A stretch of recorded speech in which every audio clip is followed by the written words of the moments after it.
वो मुकम्मल होगी और वो रिटायर हो जाएंगे। DGSPR major general Babar Iftikhar ऐलान भी कर चुके हैं कि army chief general Qamar Javed Bajwa किसी किस्म की एक्सटेंशन में यकीन नहीं रखते और वो कोई और मज़ीद एक्सटेंशन नहीं लेंगे। लेकिन आपको पता है पिछले 2 माह में इस मुल्क में बहुत कुछ बदल गया है।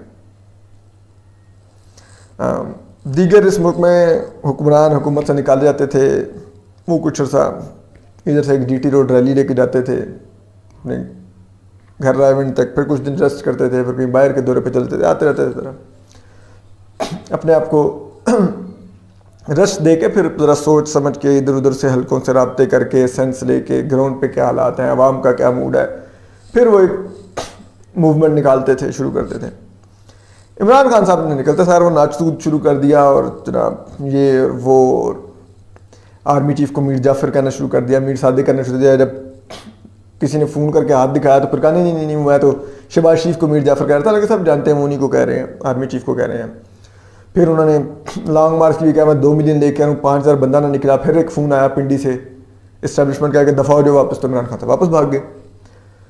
तो लेकिन उन्होंने और उनकी जो जमात के जो ख़ासतौर पर सोशल मीडिया सेल्स हैं उनको उन्होंने भरपूर अटैक पे रखा आर्मी चीफ पे। फिर उन्होंने रिटायर्ड जो जर्नैल और फौजी अफसरान थे उनको साथ मिला के अली कुली खान जैसे इनके ज़रिए भी आर्मी चीफ की ज़ात पर हमले करवाए, फ़ौज पर हमले करवाए, जिसके जवाब में फिर इन लोगों के प्लाट भी मनसूख हुए, इनकी पेंशनें भी गई। ये एक बड़ा एक ऐसा माहौल है। लेकिन इमरान खान साहब की अब ये तहरीक दम तोड़ रही है क्योंकि लॉन्ग मार्च वो करने के काबिल नहीं रहे, फाइनेंशियल उनके पास है नहीं। जो मेन लोग उनके खर्चे उठाते थे, जहांगीर तरीन, अलीम खान, चौधरी सरवर जा चुके हैं, यही लोग जोड़ तोड़ करते थे पंजाब की सियासत में, वो भी करने काबिल नहीं। इमरान खान साहब को आने वाले दिनों में आप देखेंगे इवन के कैंडिडेट्स का बहरान पेश आएगा पंजाब में, और फिर चुन चुन के अपने पार्टी कारकुनों को ज़बरदस्ती टिकट दे रहे होंगे जो 10-10, 15-15 हज़ार वोट लेके हार जाएंगे। खैर एनीवे ये तो एक और सिनेरियो है। लेकिन एक ओवरऑल जो एस्टेब्लिशमेंट वर्सेस PTI चला पिछले 2-2.5 माह में, और उसमें इमरान खान साहब ने खुद को एक जैसा एक इंसान प्रूव किया कि वो क्या कर सकते हैं, कि वो कितने ख़तरनाक हैं। तो उसके बाद बहुत कुछ तब्दील हो रहा है। हुकूमत भी एक इसी अदम इस्तेहकाम का शिकार है, मुसलसल गैर यकीनी की फ़ज़ा है। अगला इलेक्शन कब होना है ये भी तक क्लियर नहीं है। क्या अगला इलेक्शन एक नए आर्मी चीफ के अंडर होना है या मौजूदा आर्मी चीफ के अंडर होना है, ये सब कुछ बातें चल रही हैं क्या है। अब ऐसे में ये ऑप्शन फिर ज़ेर गौर है इन तमाम अवामिल पर। अगर आप देखें तो इस वजह से कहते हैं कि जो मौजूदा हुकूमत है जिसके सरबराह वज़ीर-ए-आज़म शहबाज शरीफ हैं, वो इस वक्त army chief general Qamar Javed Bajwa को एक्सटेंशन देने पर गौर कर रही है। और ये एक्सटेंशन देने पर गौर जो जारी है ये सिर्फ ये नहीं कि कोई एक तरफा शहबाज शरीफ साहब की सोच है।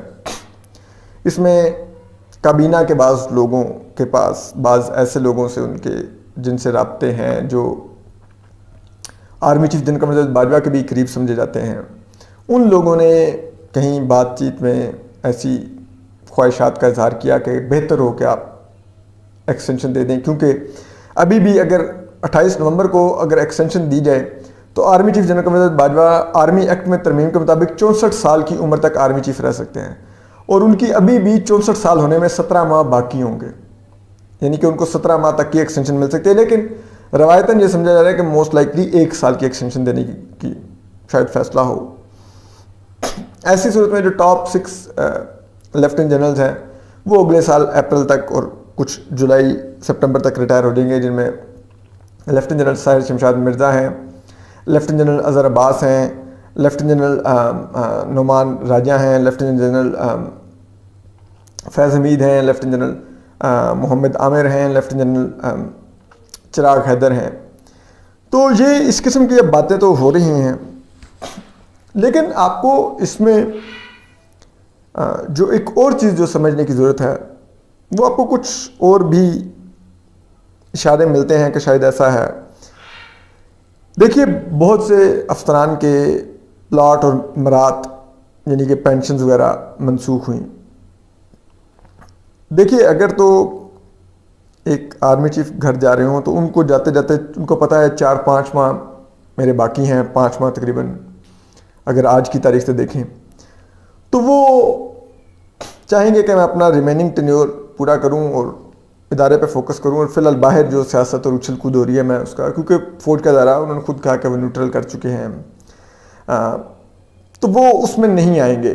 लेकिन अगर वो कुछ लोगों जो कि वाकई ही इदारे के ख़िलाफ़ प्रोपेगेंडे में मुलव्वस हैं, उनको ये फ़ैसला करते हैं कि ये जो लोग इस काम में मुलव्वस हैं इनको इनके किए की सज़ा दूंगा, तो फिर ज़ाहिर बात है वो सज़ा का मतलब ये तो नहीं कि वो 4-5 माह के लिए सज़ा होगी, क्योंकि बाद में वो कोर्ट्स में पीले जाके अगर अपनी पेंशनें रिस्टोर करवा लेंगे तो अपनी पेंशनें तो रिस्टोर करवा लेंगे, लेकिन सारी उम्र जनरल कमर जावेद बाजवा साहब को वो बुरा भला कहते रहेंगे, उनके खिलाफ प्रोपेगेंडा जारी रहेगा। इमरान खान साहब तो उनकी सर्विस के दौरान उनके खिलाफ इतना प्रोपेगेंडा कर रहे हैं, तो उनकी रिटायरमेंट के बाद किस लेवल का प्रोपेगेंडा करेंगे आप खुद सोच सकते हैं। अगर आपको नहीं अंदाज़ा तो आप इमरान खान साहब की साबिक चीफ जस्टिस इफ्तिखार चौधरी के खिलाफ चलाई गई मुहिम को देख लें, जो कि उन्होंने उनकी रिटायरमेंट के बाद उनके खिलाफ चलाई थी। वो 35 पैंचरों में और पता नहीं किस किस में उनको, रमदे साहब को उन्होंने खूब रगड़ा दिया था। तो वो ऐसा नहीं लगता कि इन आसार से कि जब आप लोगों की पेंशनें और इन चीज़ों को रोक दें तो आपको बहुत आपके अपने भी जहन में शायद जल्दी जाने का। फिर दूसरा ये है कि इसके आलमी आपको आसार भी देखने चाहिए। अभी पाकिस्तान की तीनों मुसल्लह अफवाज के सरबराह, जिसमें army chief general Qamar Javed Bajwa भी हैं, एयरफोर्स के सरबराह भी हैं, नेवी के भी हैं, chairman joint chief of staff committee भी हैं, ये लोग चीन के दौरे पर गए हैं।